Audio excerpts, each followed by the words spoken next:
Hey guys, Thomas Cicillo Jr. here, aka Mustached. I'm here to review X-Men Apocalypse. So, to begin this movie, we see that Apocalypse is suddenly recorporealizing or rebirthing himself into a new body, and as he returns, wants to get his four horsemen of the apocalypse to help him take over the world. And he obtains the help of Storm, Psylocke, Angel, and lastly Magneto. And while that is going on, Cyclops is being introduced to the X-Men, and shortly after that is they all discover through the help of Charles that Apocalypse is on the loose and that they plan to wipe out potentially every single human and let there be a so-called apocalypse. So there have been some negative things about this movie, and there's some pretty good stuff here as well. So I find myself a bit closer to the middle overall in this experience. I believe this is the sixth X-Men movie, but I could be wrong. I could even be the seventh. I kind of been losing count. But anyways, the acting here is solid in some parts for some of the individuals, and for others, it kind of fell flat. The highlights of actors, Charles, like last time, really good. Magneto was probably the highlight of this entire movie.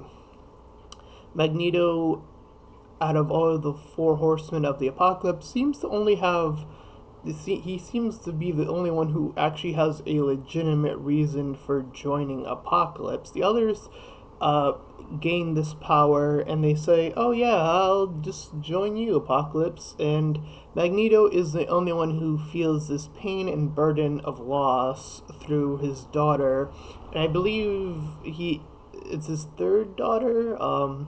I had never heard of her. She's probably like a reference to the comics, I guess, but I wouldn't know. Um, she can like, control animals, I guess.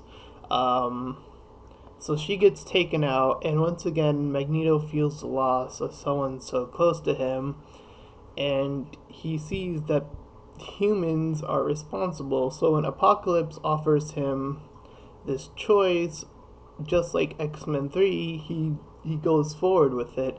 His motivations are the only one out of the four that joined the apocalypse is sound. And he really portrays Magneto, of course, really, really well.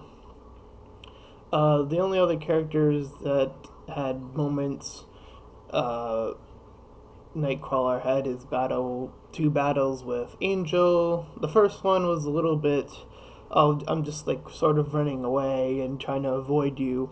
The second one was a bit more fun as he became Archangel, I guess. So that was a bit more fun, but it kind of took that first battle just to get there.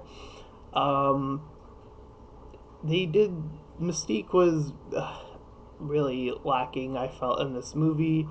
Beast, his explanation of I'm pretty much the Hulk now, it didn't really fit well with me.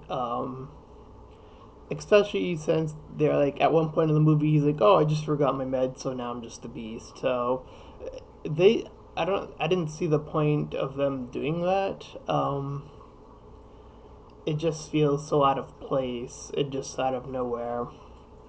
Um, Cyclops is just and we're supposed to be following this newcomer, and Jean, she's seen as a freak, which is a bit of an odd thing to say, considering that the X-Men is supposed to be about acceptance and all that, and yeah, it's a bit weird, but the only other highlight that came to mind is, of course, Quicksilver, who once again in this movie has his moment to shine as Apocalypse comes to steal Xavier away to transfer his body into Xavier to control everyone's mind and do whatever.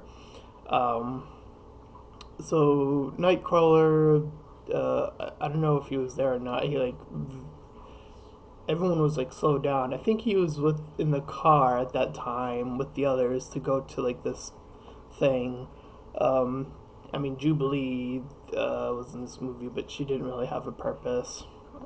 Um, so she was with him, Cyclops, and one other character, but I forget who it was. I think it was Jean, and they were going out, and then the school was being attacked. So Quicksilver did his thing. Really cool moment there. Um, and besides him, the only other highlight moment again I would say would be Nightcrawler versus Archangel.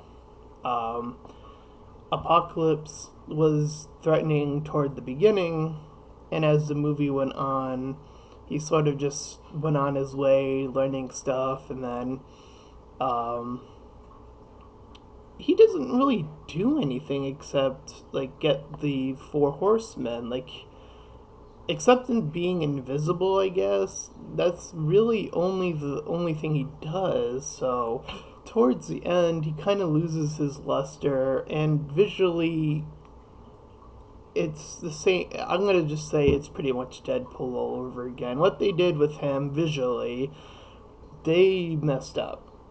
Simple. They just messed up. They didn't have the budget, or they didn't want to throw the budget towards, I don't know, like CGI mask over the face.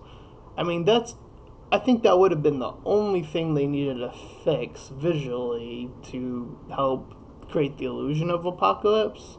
Other than that, yeah, he was very threatening toward the beginning, but as the movie went on, he sort of just stepped back and let his horsemen take over.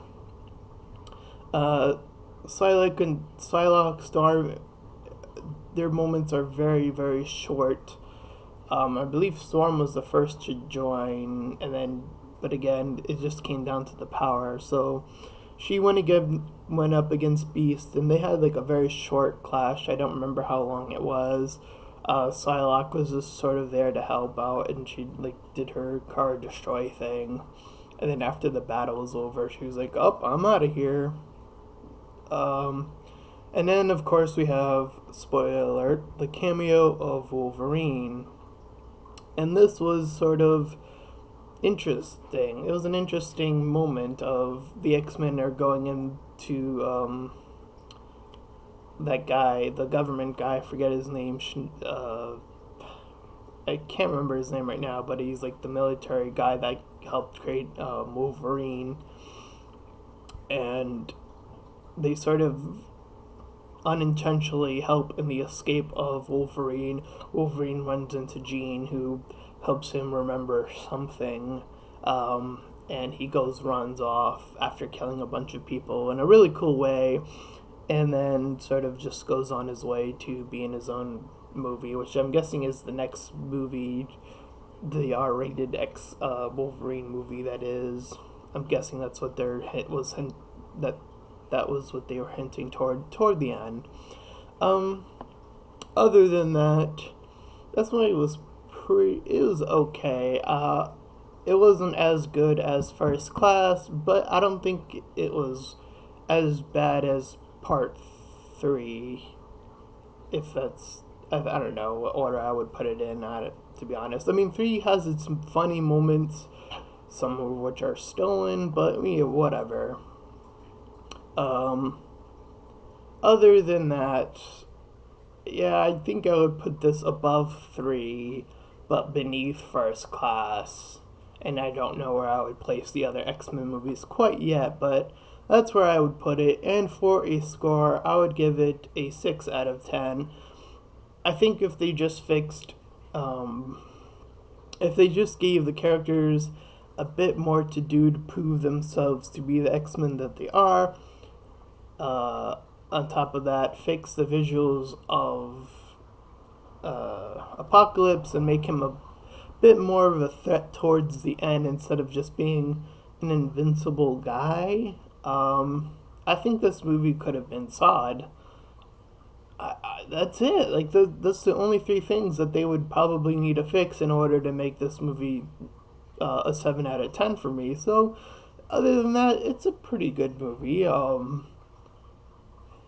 But it's not the best X-Men movie. So I can see why there's a lot of negative connotation with this movie. But with that being said, if you haven't checked it out, it's passable, I think. So with that being said, I'm Thomas the Jr., aka Mustache Tom, and I'll see you guys next time.